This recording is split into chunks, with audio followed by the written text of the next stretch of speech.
பாருங்க, வேதம் சொல்லுகிறது, தேவனாகிய கர்த்தர் ஆதாமுக்கும் அவன் மனைவிக்கும் தோல் உடைகளை உண்டாக்கி அவர்களுக்கு உடுத்தினார். அல்லேலூயா.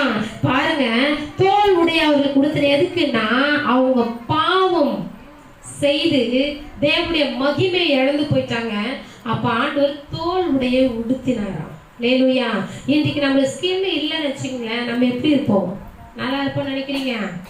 நல்லா இருக்கும். யோசிச்சு பாருங்களேன், அந்த தோலோட நமக்கு இல்லைன்னா நம்ம அழகா இருப்போம்? இருக்க மாட்டோம்.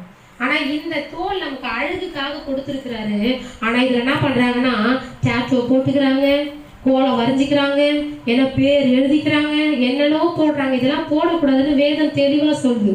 உன் உடம்புல எந்த எழுத்தையும் நீ பொறிக்க கூடாது, உன் உடம்புல எதுவும் நீ கீறிக்க கூடாதுன்னு வேதம் சொல்லுது. அல்லேலூயா. ஆனா இதற்கு புறம்பா கிறிஸ்தவர்களே இப்படி செய்யறாங்க. அது கர்த்தருக்கு அருவருப்பான காரியங்கள். அல்லேலூயா. இந்த தோல் பார்த்தா, நான் எனக்கு ஆக்சிடென்ட் ஆயிடுச்சு போன வருஷம்